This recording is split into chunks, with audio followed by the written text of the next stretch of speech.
Welcome everyone. I can see people coming into the room.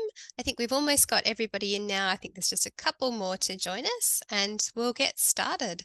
So welcome everyone to NRM Regions Australia's In the Tent webinar series. I'd like to especially welcome the Farming for the Future team that will be presenting today. I'm Rachel Clark, for anyone who doesn't know me, and I'm the knowledge broker for carbon farming and environmental markets with NRM Regions Australia. I'd like to start by acknowledging the traditional owners of the land I'm on today, the Ngambri and Ngunnawal people, and also pay my respects to elders past and present from wherever you are today. I'd also like to thank First Nations people all over Australia for their care and stewardship of country for thousands of years. So this webinar is the first in our series of In the Tent webinars for regional NRM organisations. And these webinars are being organised either in response to requests from regional NRM organisations for certain speakers that they would like us to bring into the tent to share, or as a response to an offer from one of our partners that was already in the tent to share their work with the regional NRM community. So in this case, I think we can say we're doing both because regional NRM organisations have had a lot of engagement with the Farming for the Future project. And we also know that Dr. Sue Ogilvy, who is the leading practitioner in natural capital accounting with the Farming for the Future program, is especially keen to share the results from their research, which has involved the economic analysis of natural capital at over 120 farms.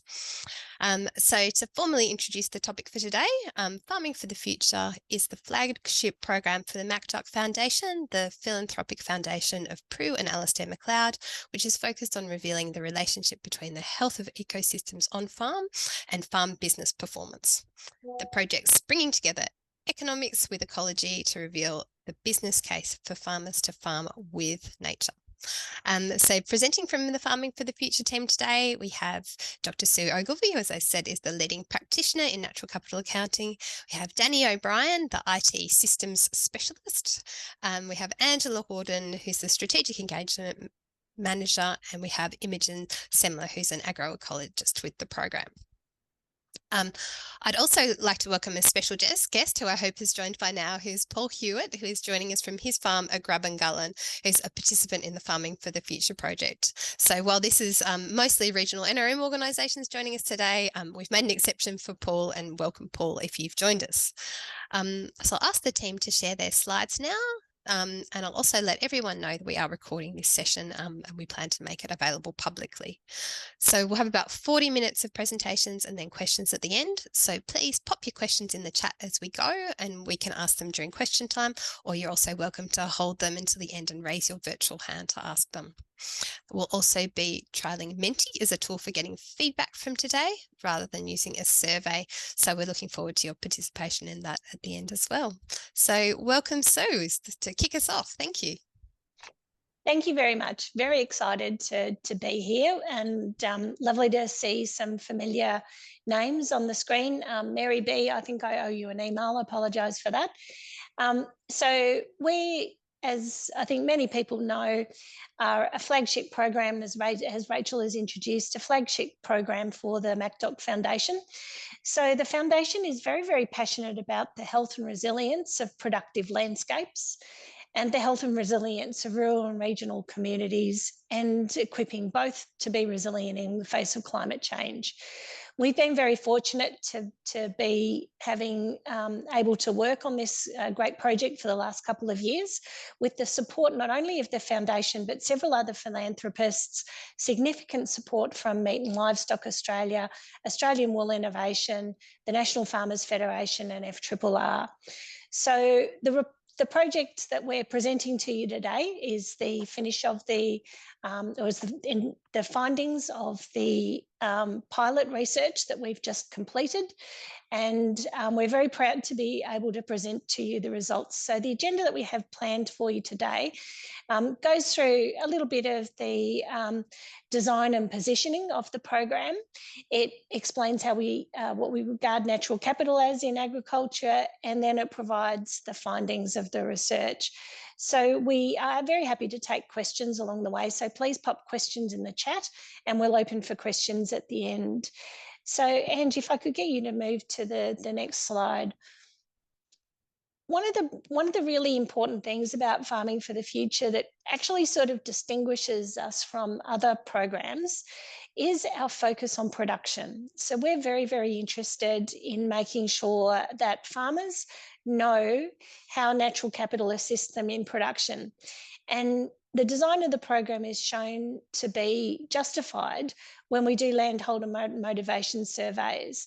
So throughout the program, we've done a series of these, and what we typically see when we ask landholders what's really important to them in terms of their natural capital, why it's important to them. These are the things that come up time and time after time: resilience, productivity, profitability, and then, of course, those other things like biodiversity, diversifying ecosystems, sustainability, well-being, and diversifying the income stream in the business. Those are all really important and consistent motivators as well, but we were consistently struck by the fact that these three, resilience, profitability, and productivity, were always came to the surface as most important. And a different view of this, Angie, if you could move to the next slide, is when we ask landholders to rank these different motivations, this is also consistent with what we see. So top ranked amongst the reasons that landholders would be interested in thinking about investing in their natural capital is for income, for farm productivity, drought resilience, income stability, and reduced input costs. All of those things are the top ranked things for farmers in landholder motivations with respect to natural capital. The next two things are access to price premiums and access to markets. So the effect of natural capital in commodity markets, improving access for livestock products, crops, fibre, meat, etc. And then the next ranked is the natural capital markets, so access to the new credit markets. And below that is, of course, environmental values and personal values towards the environment. So when we think about natural capital in the Australian landscape and for Australian farmers, we understand the importance that it has for its effect on production. And so, Angie, if you would move to the next slide for us.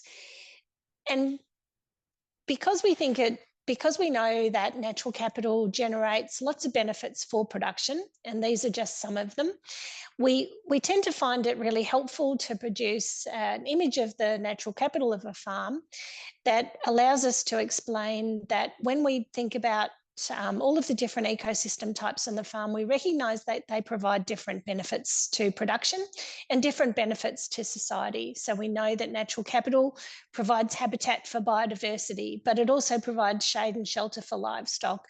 We know that diverse forages for livestock create a really terrific, resilient forage base, but it also protects soil quality and composting functions.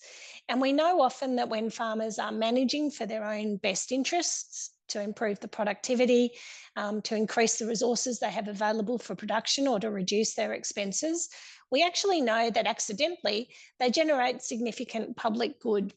So they generate significant carbon and significant biodiversity, because these are attributes of different ecosystem types on the farm. And so what our project has been designed to benefit, to reveal, is the benefits that farms get for production. Thank you, Ange. So this is an illustration of our hypothesis for farming for the future. Not the findings yet, it's an illustration of our hypothesis, but it's used to be able to explain how we think this research should be used. And so we imagine a natural capital index, that's the x-axis of this diagram, with natural capital increasing to the right.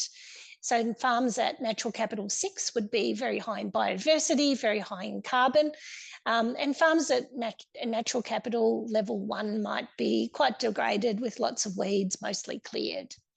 The y-axis is farm business performance. And so what we envisioned being able to do was to reveal when the performance of a farm business, maybe the profit or the productivity of a farm business, might have a relationship with natural capital. and also the variability of the performance, the variation in productivity, and maybe profitability to do with the variation of seasons or differences in market preferences. And so our role in this program was to draw these graphs, to select a sample of farms that reflect all these different levels of natural capital, to collect 5 years worth of production and financial data, to understand their characteristic performance, and then to understand what these results showed us. And the way we anticipate using this is, say, for example, that we have these findings, just reminding that this is the hypothesis, but the findings that in the livestock region, the livestock operations in the New England tablelands, that let's say the best performing farms in terms of natural capital and business performance were the farms that are at natural capital 4.8, and that therefore farms that are at a lower level of natural capital, let's say 3, could potentially increase their natural capital and improve their business performance both at the same time. And we refer to this as the double dividend zone, which is an indicator to us that the farm has got a dividend because of their improved productivity or profitability, and that society has got a dividend because that increased natural capital comes with improved landscape health, increased biodiversity, and increased carbon. But of course, what we say is it's also very, very important to understand what happens on the other side of the curve in the trade-off zone. So as citizens ask farmers to invest in natural capital and to improve their environmental performance, what we think is really important to know is, will that actually come as a trade-off to the farm business performance? If we draw this graph, if we get the statistically rigorous results, do we actually find that as farmers move beyond 4.8 or 5 in natural capital, just as an illustrative x-axis, that we can actually quantify what it will mean in terms of a cost for their business, and thereby help them to justify premiums from markets or other support to improve their natural capital performance. We acknowledge that farmers will always make decisions that they believe best balance their production, landscape, and business outcomes. And we see that there's several really important enablers in achieving this vision. Firstly, is the ability to measure natural capital. And this is why we think the NRMs play such a key role in this sort of vision of a natural capital benefits platform. Because the ability to actually access evidence and services to measure their natural capital, and also services to help them to take action based on the findings. So I might move to the next slide with that, Ange. So when we see farming for the future acting in the agricultural system, we see ourselves playing a very, very central role as kind of the deep science organisation that's seeking to build the business case for producers to invest in natural capital and their productive landscapes. And we do that by producing this large, rigorous evidence base to answer that hypothesis question. What we wanted to do very much in the program is not allow this to stop as research results at a point in time. What we aim to do is embed this as into the industry as a capability that endures. And the reason we want to do that is because we know that as climate changes, ecosystems will change, and the ecosystems that supported the most productive businesses 20 years ago are not going to be the same ecosystems that will support the most productive enterprises in 20 years' time as a result of all of those changes. And what we wanted also to be able to help the industry to track was to be able to identify those innovators, those really important innovations in practice and the adaptations of ecosystems, and recognise them more quickly so that we can draw them to everybody's attention to see if those innovations can be more generally followed. The third aspect of our program we call Prime and Align the System. And this is really talking about the businesses and organisations beyond the farm gate. When we look at the evidence and the relationships between natural capital, we're creating a very valuable information set for farmers to use to make decisions.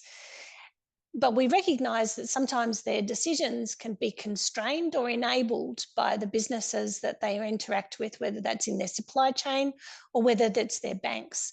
So the third way in which Farming for the Future is acting is to try to create the situation where the banks and the supply chains act as an enabling environment for farmers to be able to use this information to absolutely maximise their adaptive capacity and their innovative capacity. The last thing we want to see from banks and supply chains is them starting to prescribe or proscribe action, which will then absolutely constrain adaptive capacity in agriculture. So with that, I'll give you a quick rundown on the sort of basics of the pilot research that we've done, and then I'm going to hand over to Danny O'Brien to take us through what the methods are, which is involved in the collecting of the natural capital data, and then we'll move on to what the economic findings of the research are. So our pilot research was really, to say, can you actually do this? Can you include natural capital as a factor in agricultural research? And more importantly, what do you learn by trying? So we had 130 farmers participate and have their natural capital measured. We involved farm advisors and accountants and some land care and NRM groups as our data collection partners. This was a key strategy for us, not only because you have the skills that we needed to do that work, but most importantly, because when the findings come out, as you're about to find out, what we expect is that you guys are going to be a really key part of helping farmers take action on these findings, helping them to do those practical actions on ground that are going to make the difference to their businesses. So we developed natural capital measurement protocols to give us the high fidelity, very fine scale, rigorous measures of natural capital.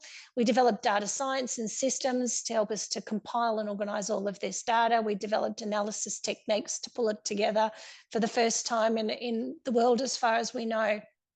And now we're at a point where what we're wanting to make sure is that we've provided research findings that are useful and usable by farmers and advisors.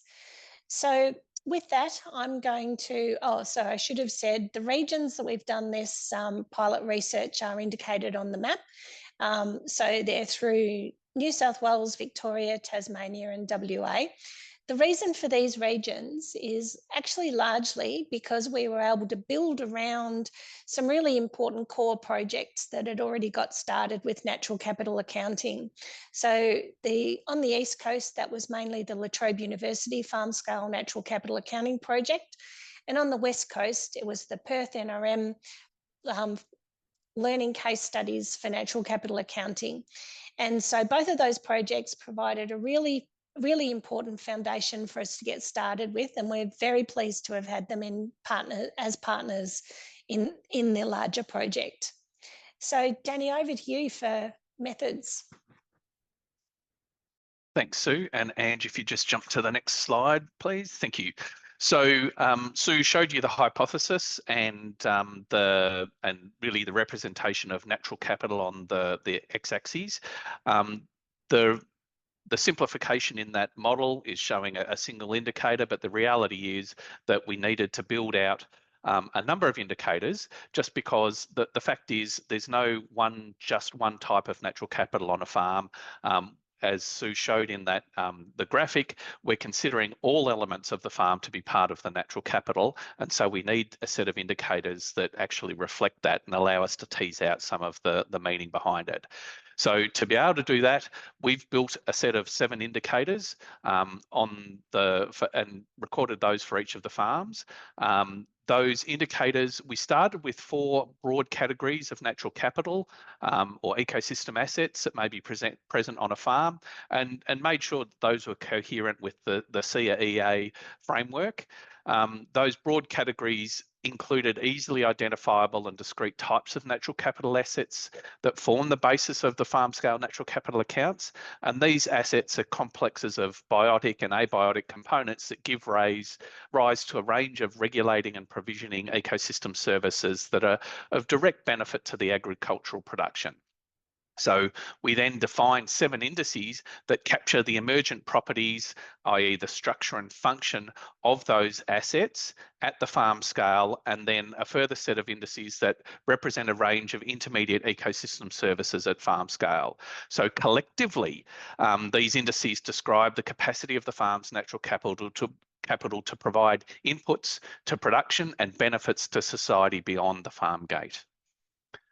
So if we jump to the next one, we've used a combination of some remote sensing methodologies to be able to flesh out some of those indices in combination with field work on ground to be able to calculate some of the indices such as the ecological condition. So I'm not going to go into the detail here, but in short, you can see here that we've got a few different steps in the remote sensing methods. We look at canopy construction, we look at ground cover, we then building that into a consolidated model that then allows us to understand which areas are potentially similar or different, and we're collecting farmer information to help us guide that. From that, we build out a representative sampling regime on the farm and go out and do the surveys. So we're using some technology to help us with that survey process. And then ultimately, all of that data comes back into an asset register, and the ecologists, so certainly some of the ecologists from the NRM groups, have helped us actually do what we call the imputation process that says we visited these sites and this is what we've inferred from those sites, and then we infer that information across to the sites or impute that information to the sites that we haven't visited. That ultimately allows us to build up a representation of the assets at a point in time for that farm in terms of their ecosystem type, and then also some of the ecosystem services that might be delivered there. If we jump to the next slide, we ultimately ended up with 7 indices for the farms in the Farming for the Future.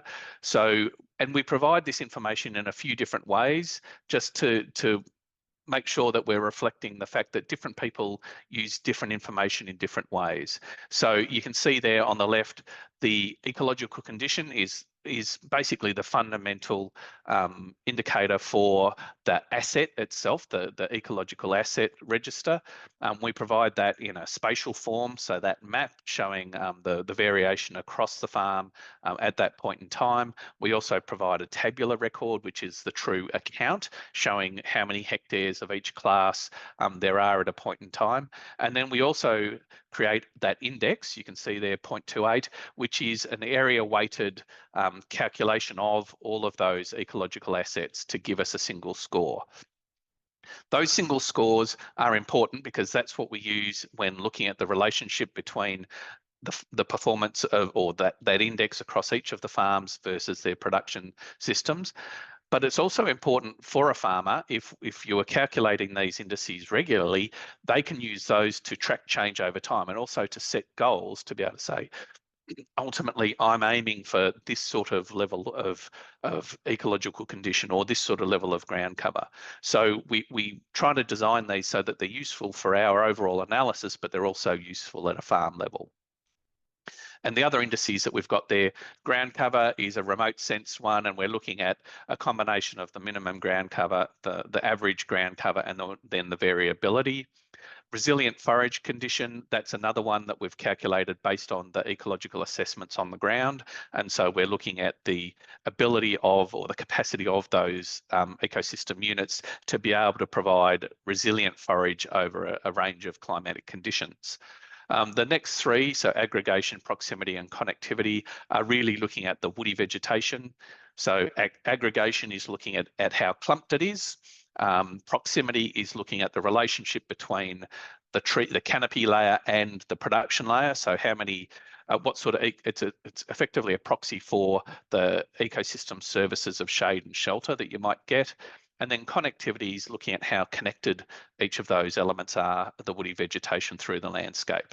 And so each of those indices have a degree, have differing levels of logic in terms of how closely they would drive productive outcomes versus maybe some sort of more biodiversity outcomes. And then we're also calculating greenhouse gas emissions, both the emission side of things, but we're also using a tool called Flint Pro to estimate the sequestration in the woody vegetation so that we can get a farm balance there. The one thing I would say is we're not doing soil carbon. It was just too big a hole to dive into, so we've left that one alone for the moment. And then you can see on the right there, as part of the La Trobe University project, we had the opportunity to actually model the shade and the shelter services, so shelter from cold southwesterly winds for winter, and then from hot northwesterly winds in summer. And so that just gives more of a visualization of the sort of ecosystem services that we're getting from that woody vegetation. So that's a snapshot of the indices, how we've calculated them. If you want more detail, we're certainly publishing information about how we calculate these things, and over time we'll be providing more and more tools such that people could do these themselves. So with that, without further ado, I'm going to hand over to Angela to talk through the findings in relation to these indices. And you are on mute, Angela. Apologies all. The first thing to say about our findings is that this is the first word and not the last word. We know that we need to do more data collection to improve the power of our analyses, and we intend to be doing that.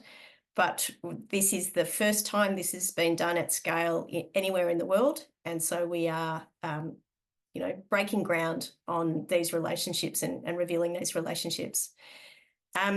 The first thing that we've found is the double dividend zone does exist. Natural capital is positively correlated with production efficiency across a number of our natural capital indices. So these are the top level findings of the 130 farms altogether and across all of our 6 ecological indices. The y-axis is reporting farm efficiency, which is total inputs as a ratio of total outputs. The model has been analysed and adjusted for rainfall and location to enable us to compare across the country. And it's important to note that we have found relationships largely positive, but we've also found the trade-off zones in some, or we're seeing indications of trade-off zones. So we do want to access more data to firm up these relationships. Practically what we're measuring here, what efficiency measures is productivity. So what we're looking at is how much the farms are using the free gifts of nature. So while they're mostly positive, we see a really interesting relationship with ecological condition, where we might be beginning to see a trade-off zone. We're certainly seeing lovely, strong relationships with product proximity and ground cover.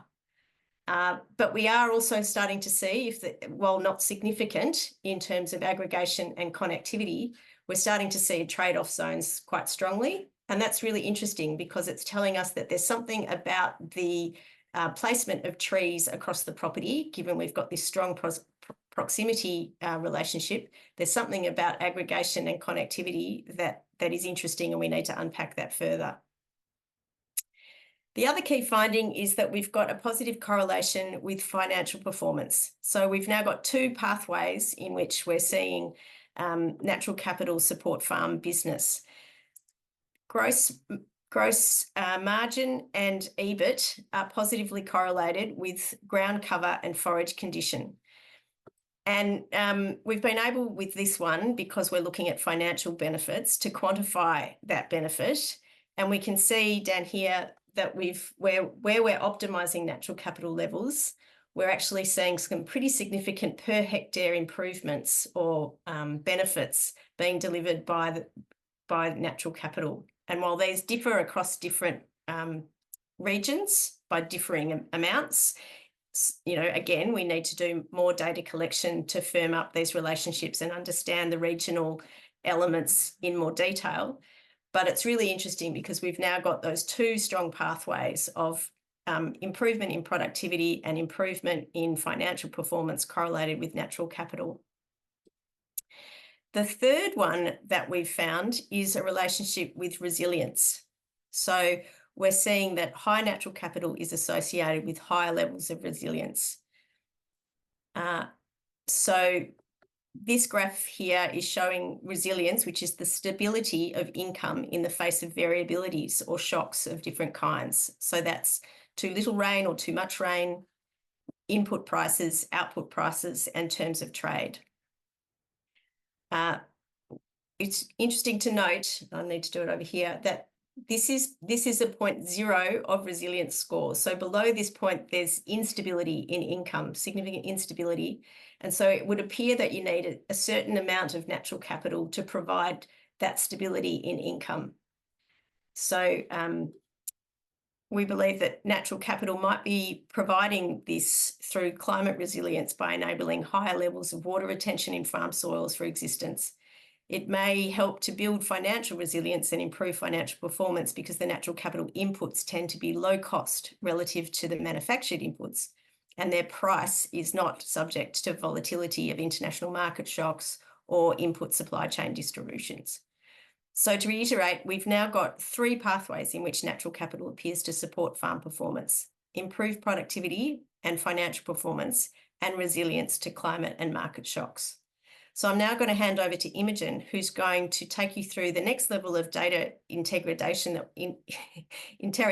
that we've done into the different types of farm types we've found amongst our data set. Thanks, Ange. Hi, everyone. So I'm the agroecologist on the Farming for the Future project, and I'm coming to you from the lands of the Eora Nation.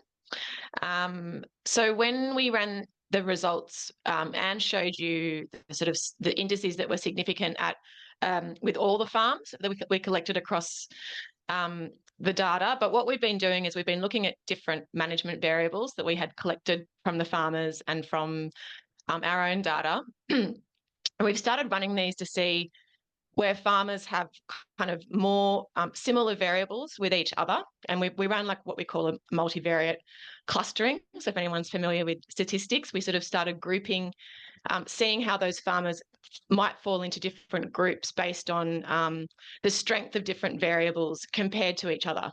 And so what we sort of noticed was that when we ran these variables, we sort of got these 3 quite distinct groups. And so we're working at the moment to kind of unpack this. So this is a first look, and I'll explain a little bit why we're sort of still working on that. But as an overview, the group 1 in that analysis tends to be the group with the variables that are written there. So they sort of have more chemical use, more inputs. They have a higher percent of sown pastures, annuals and perennials. Often some of those farmers also were cropping in rotation with pasture livestock production. They had a higher stocking rate comparable to the other farms, lower stocking variability comparable to other farms, lower canopy cover. Where there were woodland systems on those farms, they tended to be set-asides for things like conservation covenants. And these farms had less plantings than other farms.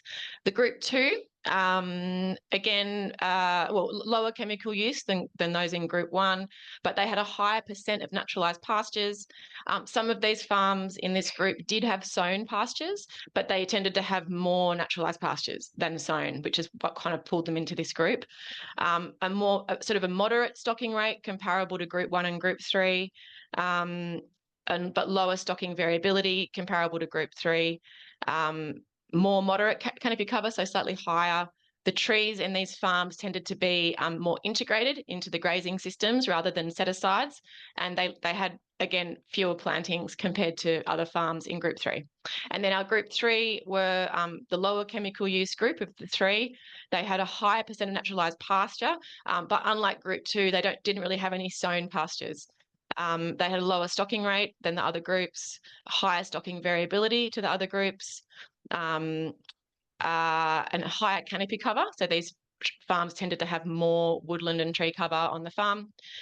Trees were both integrated, so part of the livestock systems, but these farms also had set aside, so areas for conservation, and they had more plantings. So when we ran this analysis, I then went back and had a look at, because I went to a lot of farms doing data collection, and so I went back and had a look at sort of the photos from these different farms and pulled out some of those images to kind of really start drilling down into what was happening on these farms. So we'll start with group 1.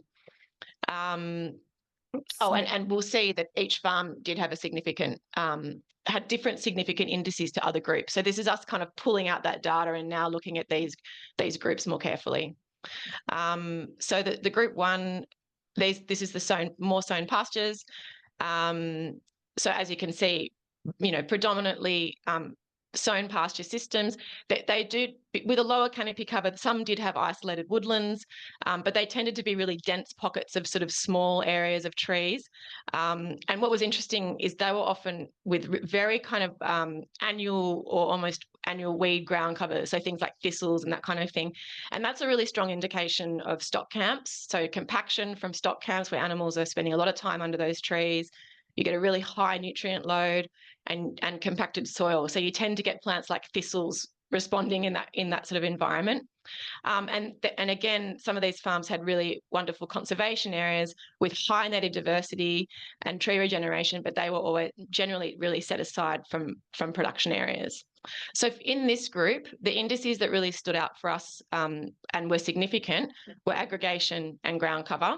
Proximity was, when it's that dotted line, it means that it's nearly significant. So it's something that we're hoping to, as Ange said, we do need more samples to increase our power analysis. So we're hoping that with more farms, when we go back and hopefully improve our research and get more data, we'll probably see proximity now then coming out in this group with that extra farms, those extra farms.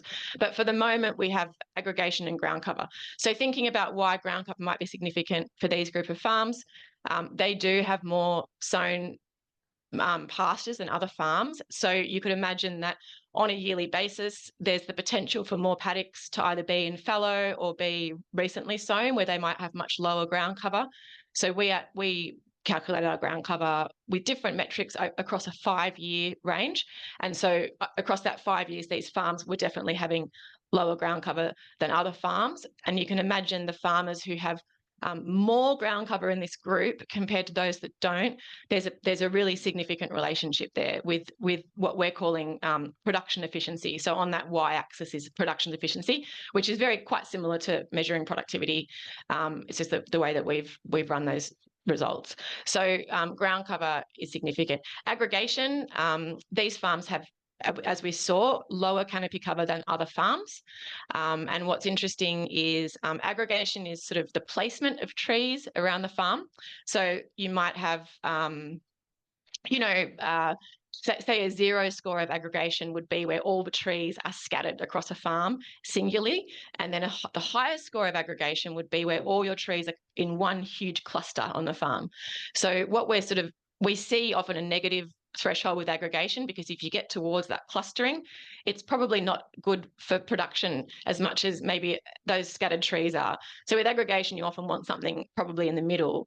And we see a very significant increase as you go from a 0 score to literally a 0.2 score. So as those trees are starting to form smaller clusters around the farm where they're sort of evenly clustered, we're starting to see a really interesting relationship, and demonstrated obviously when we were on farms and seeing that when there were small clusters of trees, the livestock were really using them really heavily. So that's an interesting sort of observation as well. And I will say with the ground cover as well, I guess the ecosystem services and benefits that ground cover provides are things like sort of landscape function, nutrient cycling, prevention of erosion, soil stability, all those kinds of soil and landscape function services. And so you would sort of say that farmers with lower ground cover are really losing out on those benefits. And so potentially those farms are actually using more inputs to kind of account for the fact that that landscape potentially isn't holding on so well. So we're going to go to group 3 next. So this was the group that had the most amount of canopy cover, the least amount of sort of input use, chemical use. And so on these farms, all naturalised pasture systems, and we define naturalised as a pasture that's sort of self-regenerating. So it could be a native pasture, or it could be an exotic pasture that has stopped a sown cycle and is now self-regenerating in a system, so they can be lasting for 10, 20 years. And so on these farms, we tended to see naturalised systems of native and exotic perennials, so high amounts of perennial cover. We saw a lot of tree cover where you might be in a woodland system that was being grazed, but that woodland system generally tended to have quite high native diversity, tree regeneration, multiple age tree structures. So that was quite common on these farms. And then we would also see significant amounts of plantings on these farms and shelter belts, and also even some conservation areas. So for this group, nearly significant was aggregation. So again, that the shape of the clustering of trees around the farm, and also nearly significant is proximity, which is the proximity of trees to your production areas. So the proximity of trees to livestock or to your cropping or your sown pastures and that kind of thing. But forage condition in this group was significant. And what's interesting is that this is a group which has a very low input or lower input than the other farms. So they really are reliant on their naturalised pastures to produce quality forage. And the way that we analysed forage condition and created the score was based on the principles of perenniality and really palatability. And we sort of, so say an exotic pasture like your phalaris and your fescues and those perennials, they score very well in our forage score, but so too do natives who which have palatability. And many native species are quite palatable or very palatable in livestock production. So these systems, a high forage score is where there's a dense perennial cover, quite a lot of perennial diversity and palatability in that system. And so you can see with this group where you might have an increase in those kinds of pastures is really demonstrating an increase in production efficiency on the farm.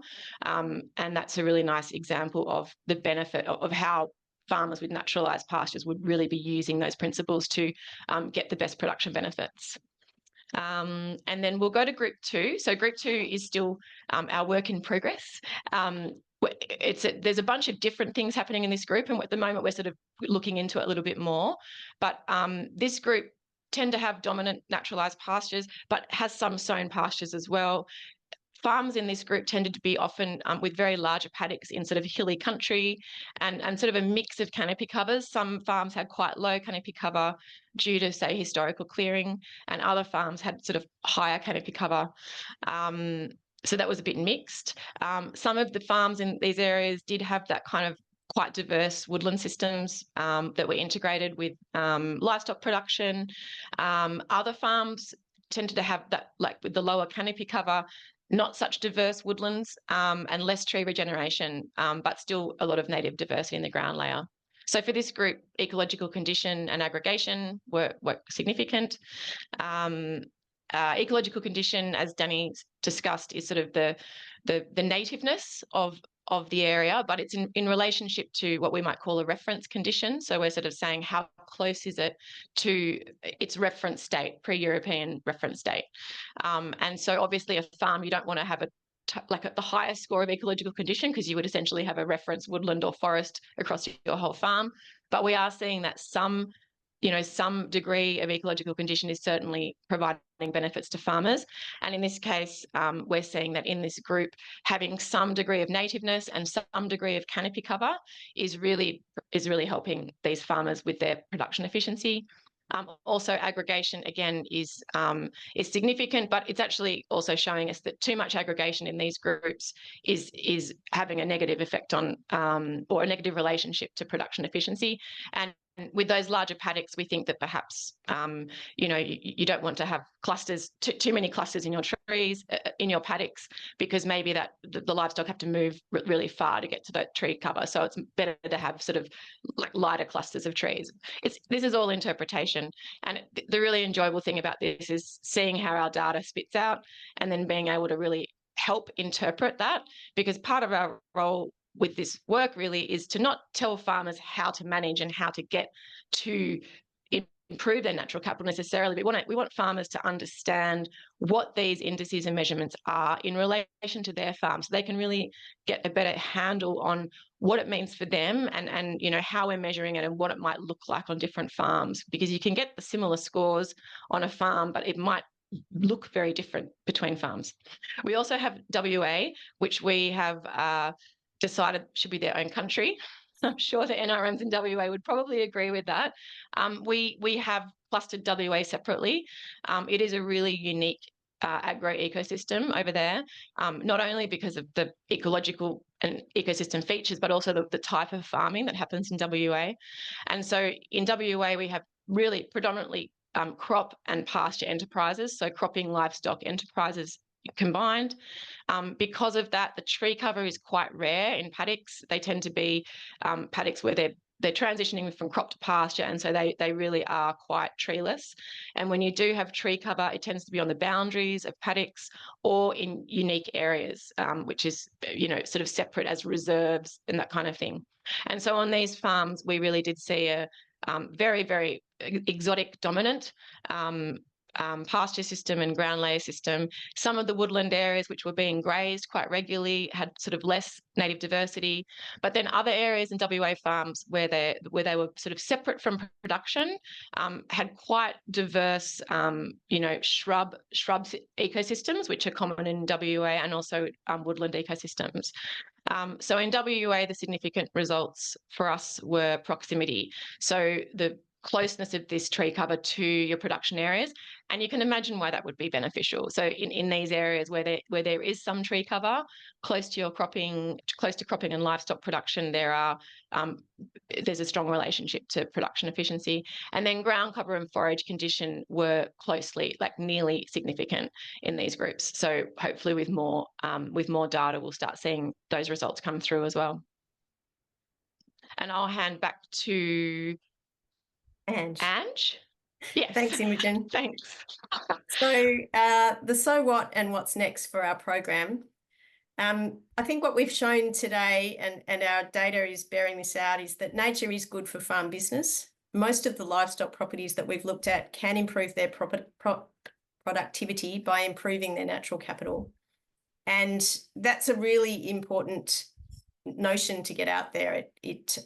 While we've found trade-off zones, it's not an entire trade-off. And if we go back to remembering the slide that Sue presented about the importance of the motivations for landholders to engage in natural capital, they've known this all along. Those pathways that we're seeing, our data is bearing out, that can support farm businesses is through productivity improvements, through improvements in their financial performance, and through resilience. So those three things are the things that our data is bearing out.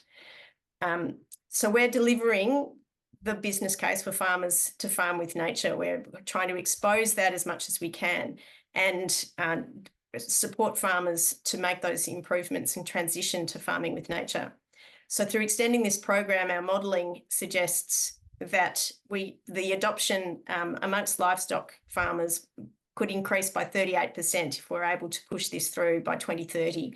That's bringing that adoption forward by 10 years, which, as we know, given climate and biodiversity crises, that's a really important advance. And this could be impacting over 18,000 farmers.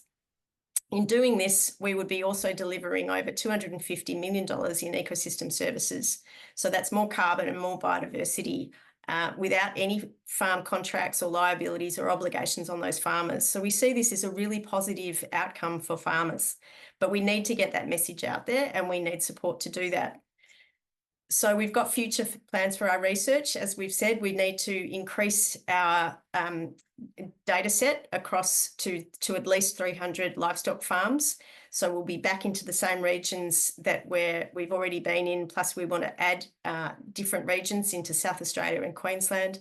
We're considering extensions into cropping, dairy, viticulture, horticulture, as well as into rangeland areas. We need to extend our data collection partners. We can't be everywhere, and we don't intend to be everywhere. We, as Sue mentioned earlier, want to be the back-end research and analysis data crunching organisation, and we need the support of NRMs, financial advisors and others to collect the data and engage with the farmers directly. We can't possibly have a big enough team to be doing that. That's not going to be our role. We really want to reach out to NRMs to support our work. We will continue to extend the technology to be able to simplify the data collection and reduce the costs so that we can do this faster and more simply. And we'll continue to work with the finance sector. Sue mentioned the Australian Sustainable Finance Initiative that we're working with. We're working with supply chains, with AWI and others on the value of the data set to be able to undertake additional analyses of the data and find more gems in the data itself. But by doing that, we're showing the value of it to those sectors so that they can support farmers to help us collect the data over time. So our ask to you is in terms of NRMs is to work with us to extend our reach, supporting the GIS farm mapping, the on-farm observations and the extension and support of farmers.